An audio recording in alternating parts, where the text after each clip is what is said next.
Hi, and welcome to Finding Your Way Through Therapy. The goal of this podcast is to demystify therapy, what can happen in therapy, and the wide array of conversations you can have in and about therapy.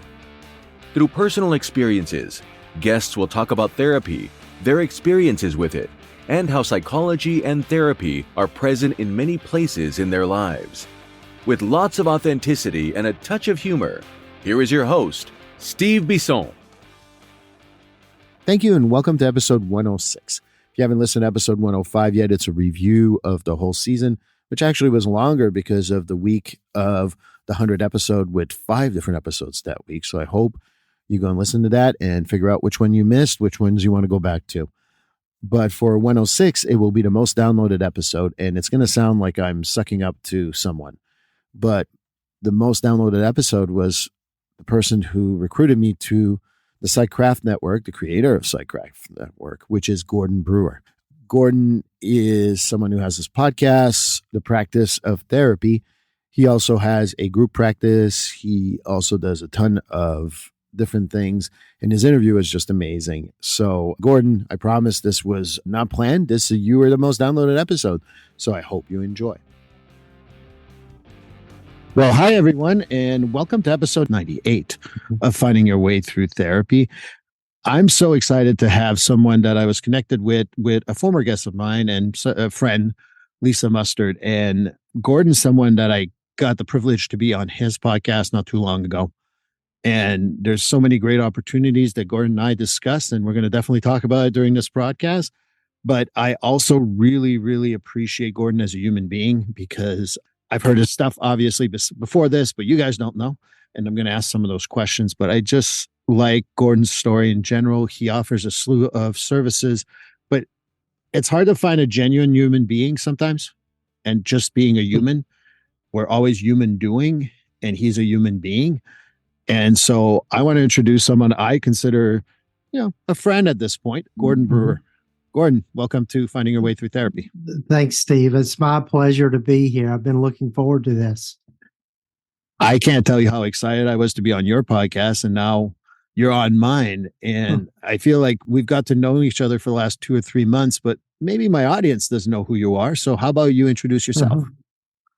Okay. Well, I'm always kind of not sure where to start, but my name's Gordon, and like Steve, I'm a therapist. I'm also in private practice, and I'm located in Tennessee. You might be able to detect a little bit of something in my voice that maybe gives that away, but I'm in Northeast Tennessee in a place called Kingsport, and we're right in the heart of the Appalachian Mountains, as I like to say. So it's a small area, a small metropolitan area called the Tri-Cities, and right where Tennessee and Virginia and Kentucky and North Carolina kind of come together up there in that little corner.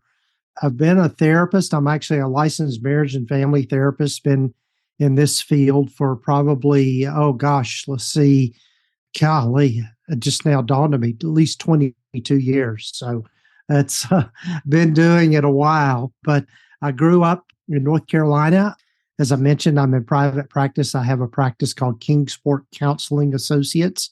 And kind of my niche with my practice is I do a lot of work with couples, but also with men struggling with sex addictions and pornography addictions and those kinds of things.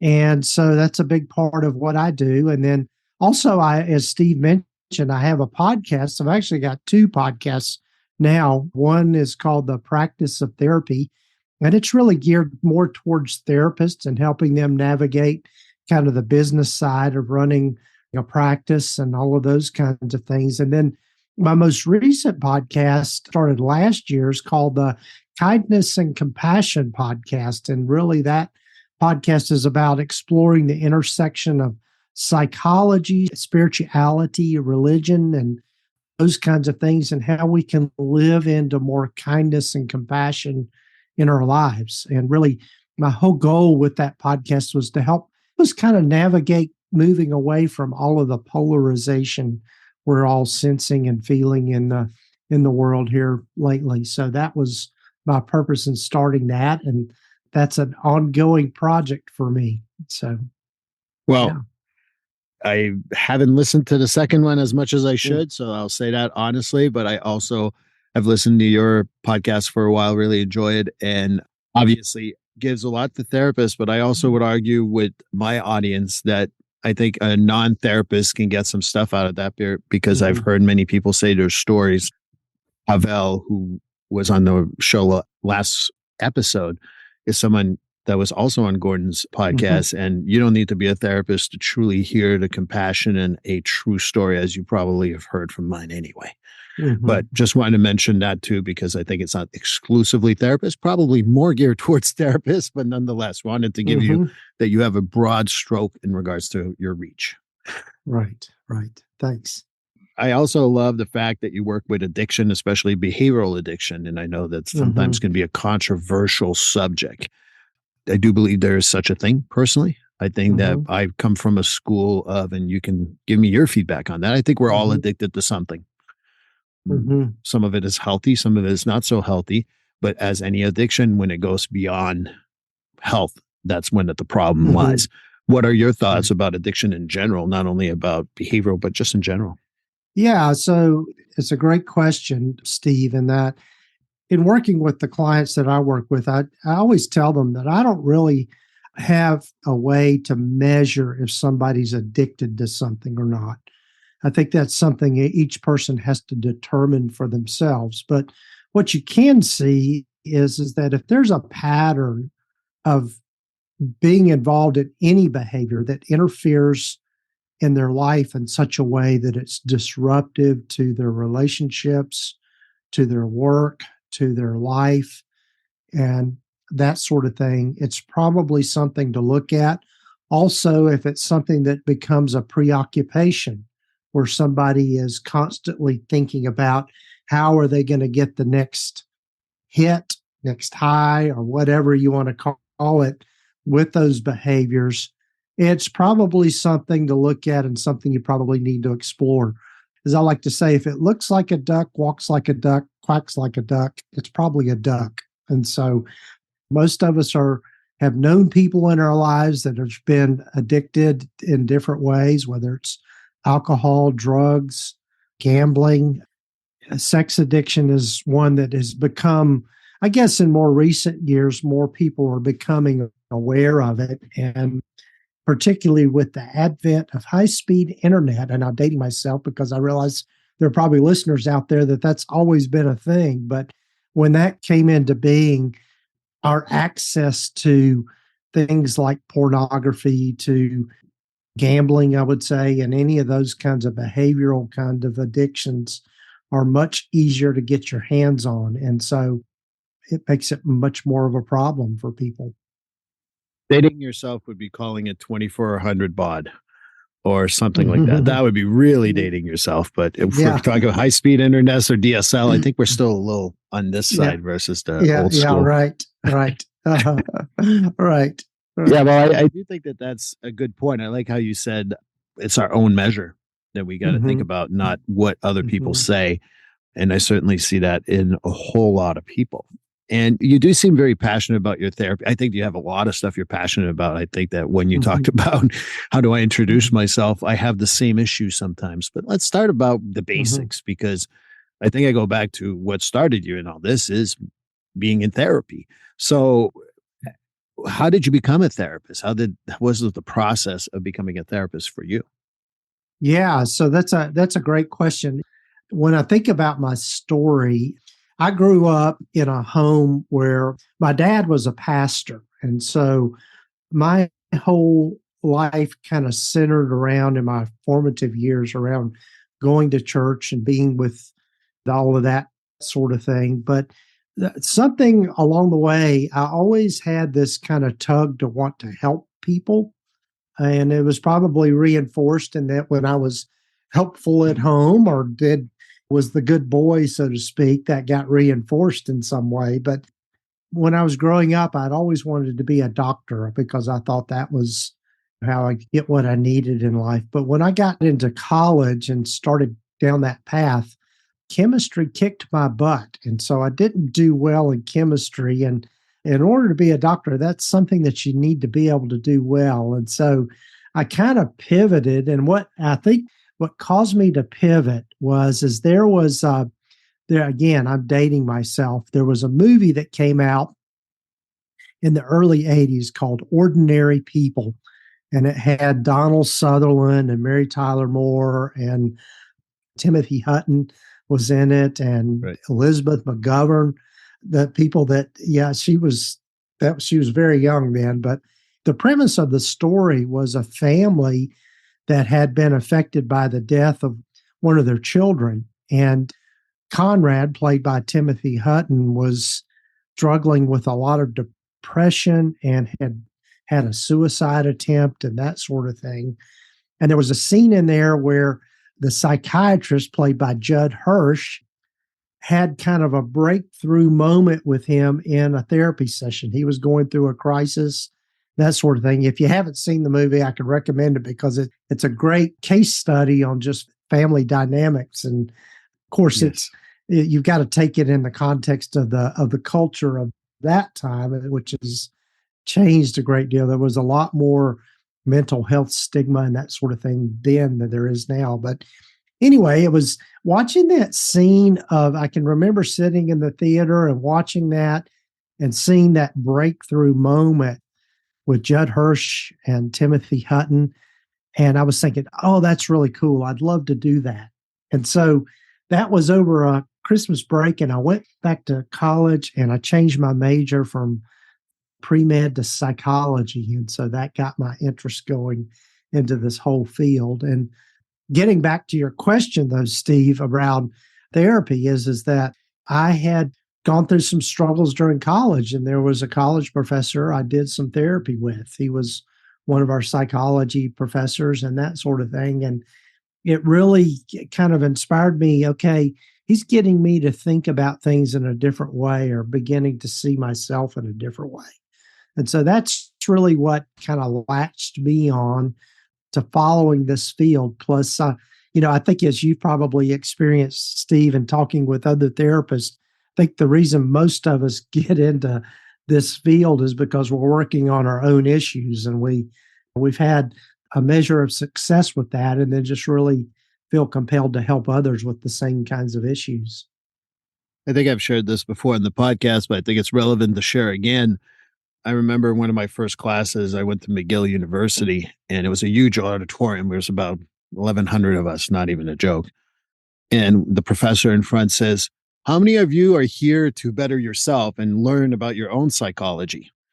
And a bunch of hands came up. And the next question was, "How many of you are willing to work on your own issues?" Not so many hands went up. Well, for those who kept your hands down, you're going to be terrible therapists. You should give up right away. And I remember F you, man. I mean, like what the hell are you saying? But it is absolutely true that a lot of people go into this field just to work on themselves also. And it was nice to have like you said, you had a professor that was help you out and did some therapy with you. Other than that, have you ever been in therapy? Oh, yes. In fact, I have a regular therapist now that I meet with regularly. And I think absolutely, and even people that I supervise, that I do supervision with people that are becoming licensed. And that's one of the things I push with them is to get into your own therapy, because one of the things that I've learned over the years is that in working with people in therapy, people come to us and they hand us some pretty heavy stuff. There's just a lot of people becoming vulnerable with us and being able to share part of their lives, particularly people that have maybe gone through some significant trauma and that sort of thing. And if you're a human being at all, that affects you. And I think you have to be able to process that and what it brings up for yourself into doing your own therapy. Plus, it's, as you've already kind of alluded to, we're human beings and we have our own lives and we have our own struggles with things. And just because I wear the hat of a therapist doesn't mean I handle it well all the time. And so I know a lot of stuff about it, but when it's affecting me, it's a whole different thing. I think that sometimes what I've realized is that you can do this through supervision, but sometimes it's your own therapy that's much more important, because if someone says something XYZ and I get lost in my head about it, Mm-hmm. which does not mean I'm not listening to them, but I'm not listening as much as I probably should.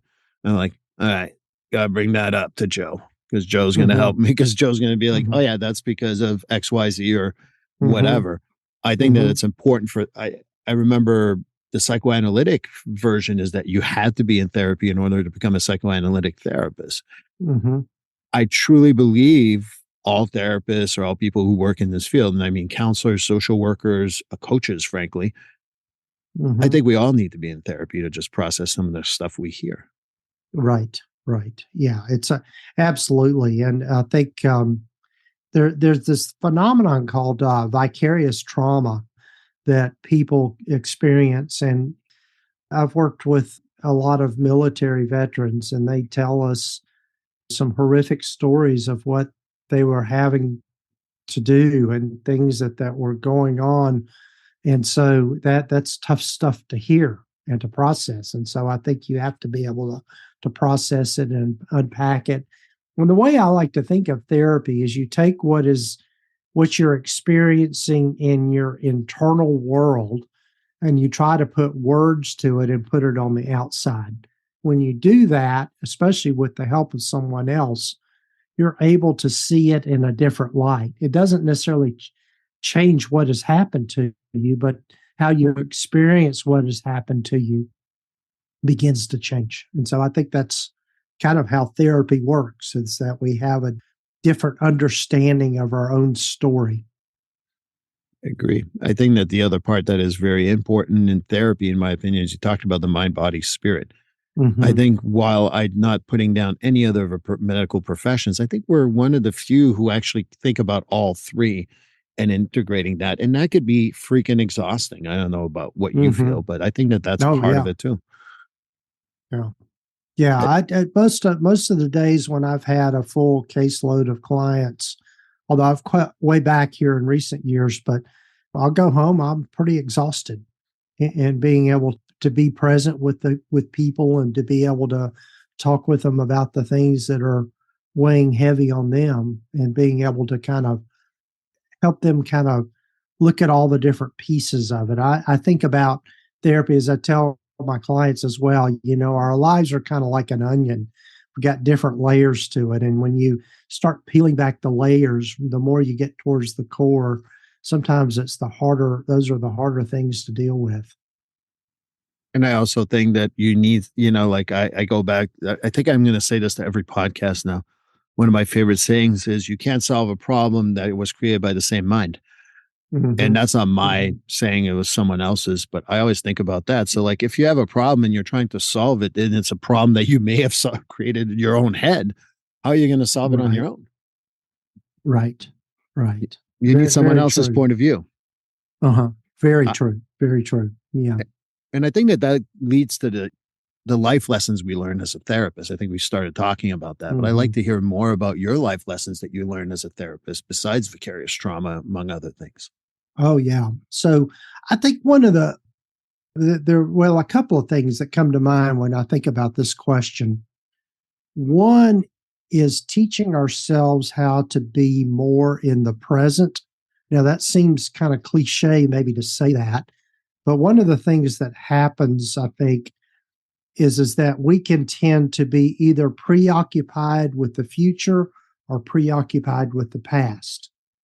When people are preoccupied with the past, that's usually a place of feeling maybe more depressed, going through oh, I wish I would have, I wish I could have, I should have done this, I should have done that. I like to say, if we listen to that too much, we just get should on. And so the other side of that, and that's really when I see people that are depressed or working through their depression, most of the time when you begin to look at what their internal world is, it's a preoccupation with the past, with regrets and things that they wish they would have done differently. The opposite of that is a preoccupation with the future, of being, oh, what if this happens, or what if that bad thing happens, and being worried a lot. And so that's a place of anxiety, of being just kind of living in their head in that particular place. Now, I think we should always plan for the future. And I think it's a good idea to anticipate the future and try to be prepared for that. But you can't live there in your mind. You can't stay there. And really the reality is the only thing that we've got control of is right now in what we're doing in this particular moment. So helping people learn how to ground themselves in the present. And that's one of the things that I've had to do for myself. One story I like to tell people is I remember when my daughter was in college, and where she was in college was about 4 hours away. And then when, she'd call or text and say, I'm heading home. And so she'd start on her trip.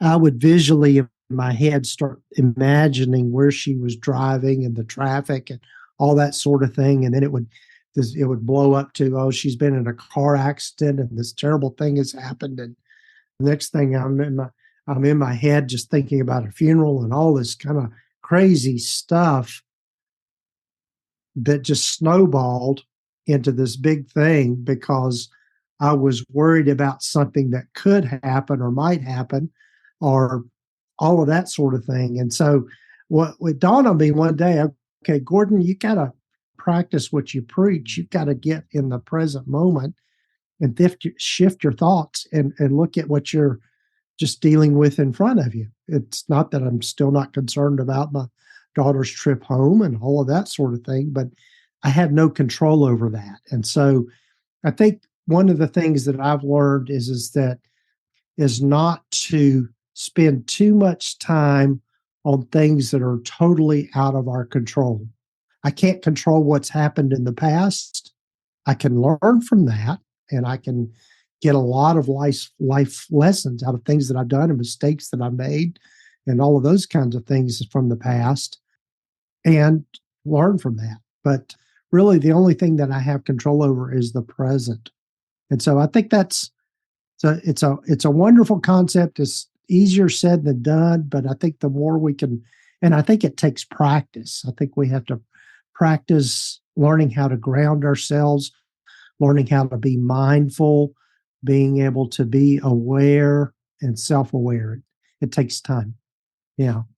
So many things came to mind when you were talking about that. And the first thing that I want to put in is that you got a practice of therapy. Is that what you're talking about? So a little plug there. Yes, yes. But I also thought about one of the things that I grew up Catholic. I went for a while where I was an atheist, and nowadays I'm a Buddhist, which makes me visit all religions. And I really appreciate learning about a whole lot. And one of the things that Buddha talks about is that the past is gone. You can't do anything about it. The future hasn't happened. You don't know what's going to happen. All you have is the present. It's a very Buddhist thought process. And a lot of religions actually embrace that. So just for the record, when I say Buddhist, yes, that's the Buddha saying that, but you can find that in pretty much any religion. And I think that spirituality really helped me get through some of the difficult times in my life.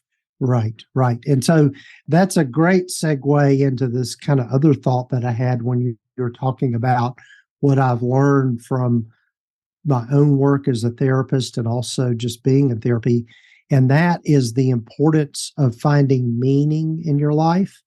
There's a pretty well-known book that a lot of people are familiar with, and it was written by Viktor Frankl. And Viktor Frankl was you mentioned psychoanalytic stuff, which we think of Freud when we think of psychoanalysis. But Viktor Frankl was a contemporary of Sigmund Freud and Carl Jung and some of those kind of fathers of modern psychology. But he was Jewish, and he was in a German concentration camp during the Holocaust. And he saw most of his friends, the majority of his family, and all of that just kind of annihilated in front of him.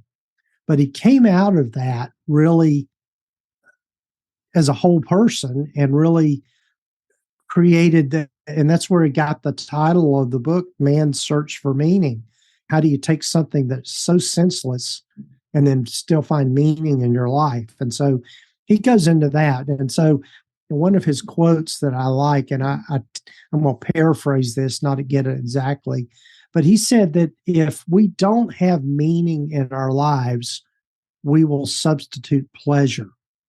And pleasure usually ends up being just kind of empty and void. It's not to say that we don't have to do things that are pleasurable. I think we all need that. But I think more importantly, we need to seek meaning in our life. And there are any number of ways to do that through our spirituality, through religious practices, but also through our work. I know that for me, my work as a therapist is very meaningful through our interactions with family. I think for those of us that have kids, being able to see our kids grow up and take part in their school activities and all those kinds of things it brings meaning to us. And then it's also just in general, just being helpful to others. I mean, I think about volunteer work and that sort of. One of the most meaningful things I've ever done in my life was went on some mission trips to the country of Honduras. And it started out with just going with Habitat for Humanity and that sort of thing. And it really was life changing for me in that sense. And so, yeah, and I would say that's really what has led me to be where I am today. But it was through those meaningful activities that really brings a whole lot more fullness to life. And I think I go back to Viktor Frankl's book, which I really appreciate also. And I'm going to paraphrase also, but one of my favorite parts is that when he talks about who survived the camps that weren't obviously hurt. And what he said, it was the people who still had hope that tomorrow might be a better day, maybe to be liberated. And those who had lost hope are the ones who didn't even need to be going anywhere. They would die in the camp because they just had no meaning in their life. So I'm paraphrasing a little bit of what you said, but I thought that was one of the things, is that if you don't have something meaningful in your life and you don't have hope, you die. Right. Yeah. And I think the thing about it too is one of the things that we can do, I've learned this again through my own therapy and just work with others and that sort of thing, is that if you think about the times when we are really struggling in life, whether it's struggling with depression, anxiety, addictions, fill in the blank of what we're struggling with. If you think about it, it's very much a very self-focused kind of thing. We get preoccupied with what's going on within ourselves. But if we can begin to kind of turn that outward and really focus on others and focus on helping others, and as you said, hope, when to me, when I think about hope, that for some reason that I draw the connection that's more about others. That's more about being connected to others, and that I'm not lost within myself. I think that's when people will really begin to change. I think it's a good place to kind of like talk about other stuff, including connected to others. I was able to go to some training, and they talked about that the most protective factor you can have is a connection to others. This connection to others makes we're social animals. Whether we like it or not, we're animals, number one, but we're also social animals. So isolation is probably our worst enemy. I know I find meaning in relationships with others. How are other ways that we can find happiness in our life? I mean, this is something that is a kind of like a constant search for some of our clients. I'm sure you know that. Oh yeah. There was something I heard recently is that two of the biggest factors that determine happiness are there's several factors, but one was to be in good physical health. People that are in good physical health are generally happier. And also they have several different places in which they experience community, whether it's through their work or through groups of friends, through religious organizations, or any of those kinds of things where a person experiences community and they're not isolated. Those are the people that are happiest. The other factor too that I think goes with that is learning how to have some control over your own emotions. The one way that that's referred to is emotional intelligence. In other words, it's when you're feeling something negative inside yourself and knowing what to do with that and learning somehow or another to sit with some of the discomfort. There's not a day that anybody experiences where they don't experience some level of anxiety over something, whether it's like it was for me this morning. I got behind this person that was driving incredibly slow, and I was in a hurry to get to the office. And so, yeah, there's a little bit of anxiety, and it comes out through anger. And fortunately, I didn't road rage over this person, but again, those are little things that happen to us every day. And then there's just all the other stuff that can happen throughout our day and in our lives that can create discomfort. One of the things, just on a more kind of a brain science level, is that part of our brain that protects us, called the amygdala, and it's the whole short purpose is to keep us safe and keep us alive. And it's that part of our brain that reacts to things in such a way. If we were to have a snake crawl out in front of us or something, or might be a spider in the room or something, we would jump into action and not really even have to think about it. And that's because that part of our brain, the amygdala, perceives that. And what can happen, particularly if people have gone through a lot of trauma or been through traumatic situations, that part of our brain can become very active and very almost hypervigilant.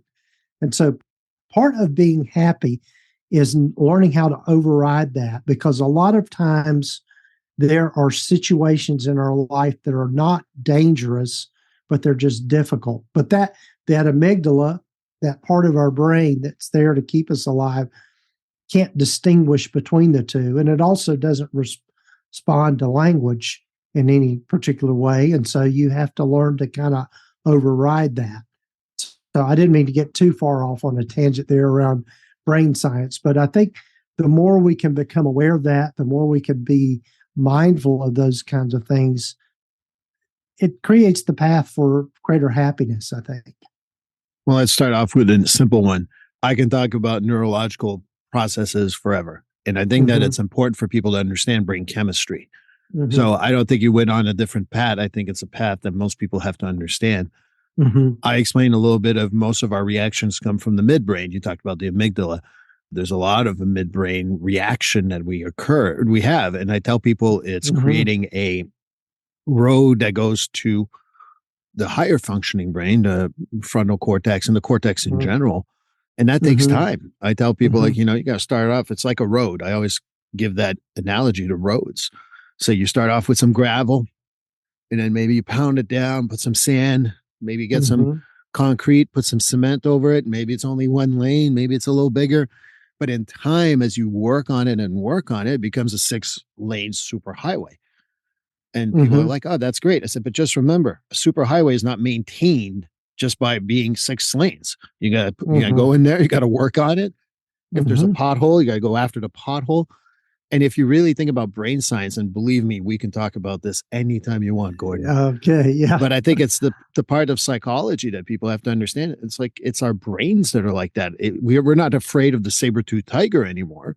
But, our anxiety, our fears, our depression, whatever, it's the same thing as the saber-toothed tiger. What is your saber-toothed tiger is a good question to ask. So I can go on and on about sympathetic versus parasympathetic also. But Oh, yeah. And I think that's the road, understanding all of that and understanding how we each experience it within our bodies, because it's a physiological reaction to things. And so the other thing too, which this is a way to think about it, that I saw a quote the other day, which was a good quote, and I think I saved it somewhere and I can't remember it, but when people start to become happy, they learn how to not react to things as much, but learn how to respond to things.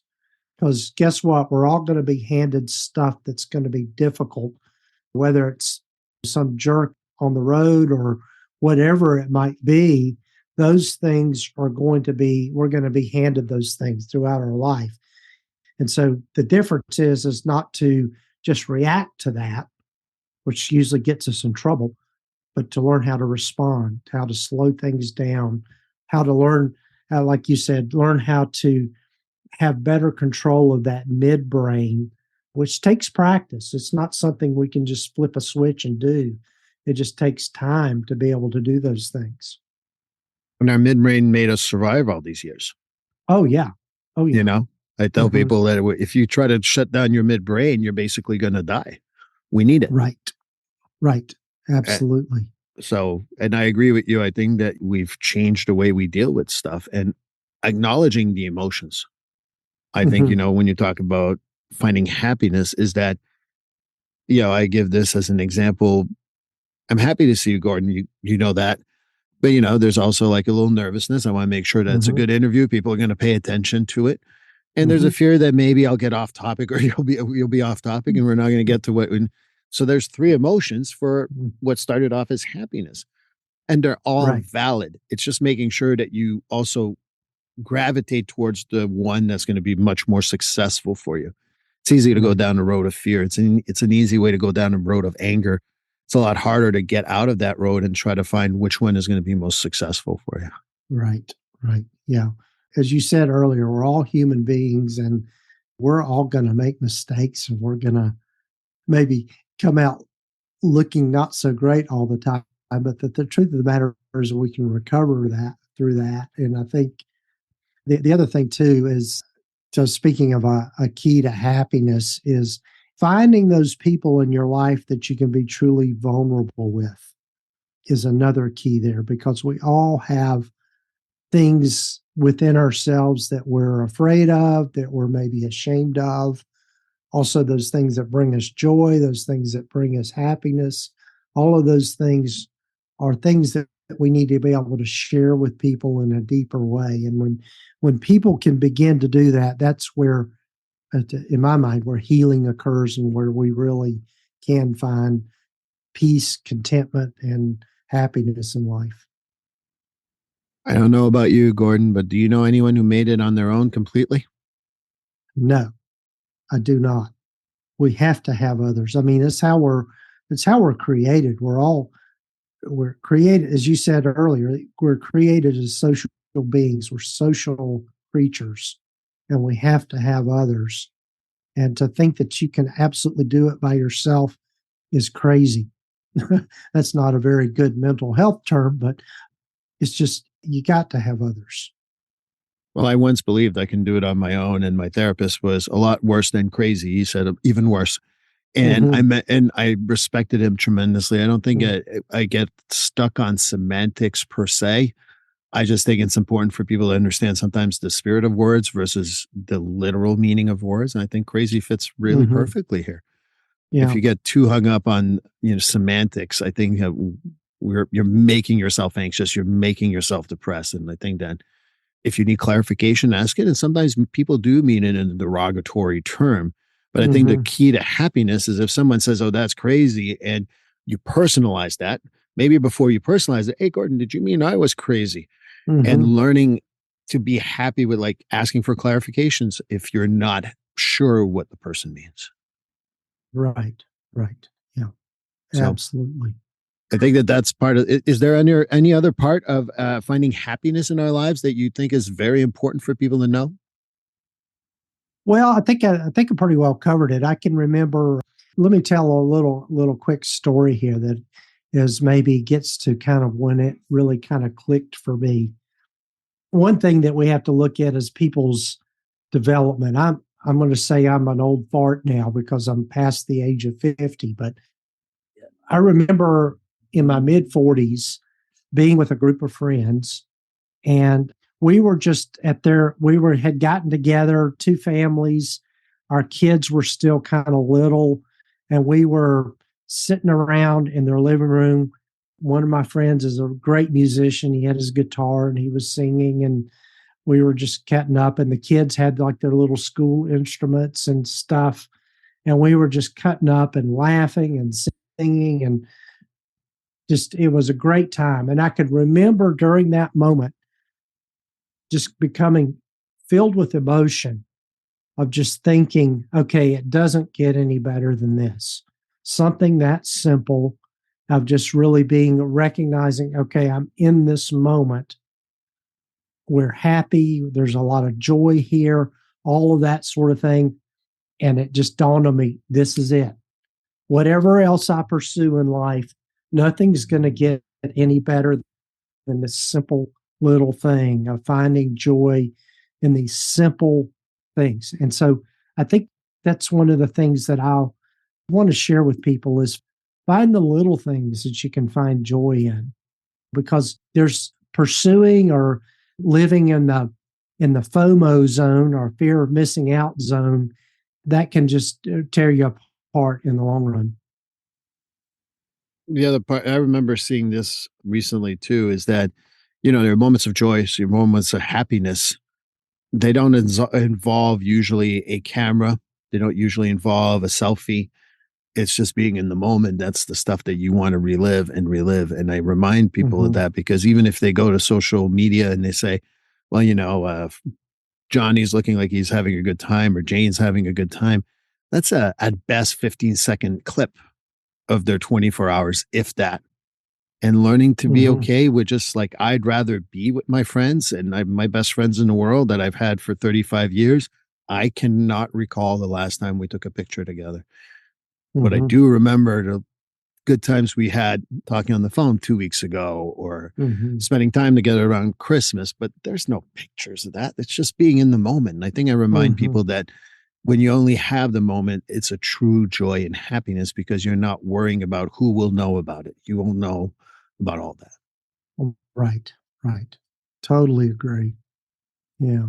Which brings us to another moment of happiness. And for me is this podcast. I love doing podcasting.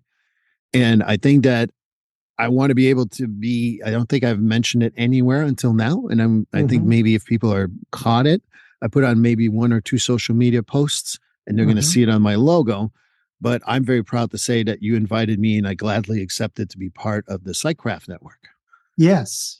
And I was so glad to get for us to meet in that context, Steve, because one of the things that, after some encouragement of people, I've been podcasting now since 2017, and one of the things is that I've learned is there's a lot of us in kind of this mental health, self-help, philosophical, whatever you want to call it, kind of zone where we're doing podcasts. And one of the things that I wanted to be able to do was for us to do exactly what we've been talking about already, is form a sense of community and to be able to kind of bond around these common themes that we do and support each other through that. And so I started the Psychcraft Network last year, and the whole purpose of it is really for us as podcasters that are part of this network. Number one is that we're in very similar niches or similar types of podcasts around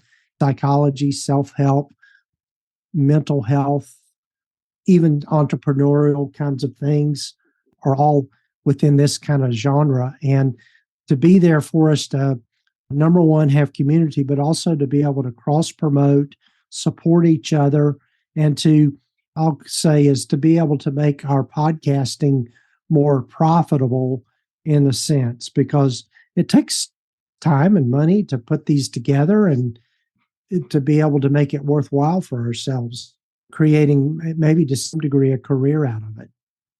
And I think that the other part that I really like is meeting the other podcasters. We have our happy hour or hour. I can't remember exactly what we call it. I call it happy hour. Office hours. Yeah. I call it happy hour because we can turn it into a happy hour. I'm not opposed to that. Yeah. Because it's nice to have other people who are in the same position as we are. Yes. And I think that for me, podcasting, as much as we have an audience, at times can be very isolating. And having this group has been such a gift to me. And I don't know how you feel about that, but that's just kind of there's all the other parts that you talked about. Absolutely. I love doing this. I would also love to monetize it. And I don't think there's any shame in saying that. I mean, right. I think we need to be able to say that. But for me, it's really about the community and the sense of community that I truly get from our group. Right. Yeah. And that's what we're there to do, is just support each other in that. And and to be able to kind of spread the word about our podcasts. And I think that it might be a good time for me to say, how about you spread the word about your podcast right now? Okay. So, yeah. So if people, first of all, if you want to find out about the other podcasts in the network, just simply go to psychcraftnetwork.com. And we've got a website up there with links and ways for you to get to all the different podcasts in there. I think we're up to 8 now. People hit 8 different podcasts in the network. And so that's exciting. I hope to grow it some more. I don't want it to get it to be this huge behemoth by any means, but yeah, just really looking forward to the future of this. If you're interested in the practice of therapy, which is a website that's really, and the podcast is devoted to really resources both on the business and clinical sides of things for therapists or those of us in this kind of mental health space of helping people with that. You can find that at just practiceoftherapy.com. And then my other podcast, the Kindness and Compassion podcast, you can find that at kindnessandcompassion.com. And so those are the different places you can find us. But if you go to the psychcraftnetwork.com, you can find those two podcasts plus all the other great ones that are part of the network. And I certainly recommend anyone to go there and follow everyone, because it's just a passion of mine to listen to other people and learn from them, because the day I stop learning is probably the day I won't be of this world anymore. So Right. I want to keep on learning, and just a great group of people, obviously. Yeah. Well, yeah. And Steve, I'll say I'm grateful to you for starting your podcast, because I think what you give voice to is something that is very much needed, particularly in this particular era we're in, season of life, or whatever you want to call it. I think more and more people are really learning the value of therapy, but also the whole idea of our mental health is no longer as stigmatized. And I think you're helping people with that. The day that everyone sees a mental health counselor the same way they see doctors or medical doctors that they see on a regular basis, it's the day I've said mission accomplished. I don't think it's going to be anytime soon, but if it is anytime soon, I have 100 other projects I can come up with. So hopefully Oh, yeah. we can do it. I'd say it will. Yeah. Well, Gordon, I just want to thank you again for everything. And I was going to say, do you have anything else you want to add? Well, no, I don't really, Steve. I think if a person's interested in really doing some self-improvement and to really create change in their life, find a therapist that you can talk with and find someone that you can have a good fit with. I mean, not every therapist is for everybody. And I think you have to find the right person that can help you, that you can create a connection with. I think it would absolutely make a huge difference in your life. I'm not everyone's cup of tea, and that's okay. Gordon is not everyone's cup of tea, and that's okay. Mm-hmm. And hopefully you do find your cup of tea. And I think that there is someone somewhere that you're going to connect with. Right. Gordon, thank you so much again for the time. And I know I'll see you very soon. Yeah. Thank you, Steve. Thanks for having me on your show. Thank you. Well, this concludes episode 106. Gordon Brewer, thank you so much for so many things. But this interview was amazing and people really enjoyed it. So hope you guys also enjoyed it as much as I did. For episode 107, it will be my favorite episode, and it's actually going to be a little different. It's going to be my favorite episodes. And I'm going to leave it there. You try to figure it out, and I'll talk to you then. Please like, subscribe, and follow this podcast on your favorite platform. A glowing review is always helpful. And as a reminder, this podcast is for informational, educational, and entertainment purposes only. If you're struggling with a mental health or substance abuse issue, please reach out to a professional counselor for consultation. If you are in a mental health crisis, call 988 for assistance. This number is available in the United States.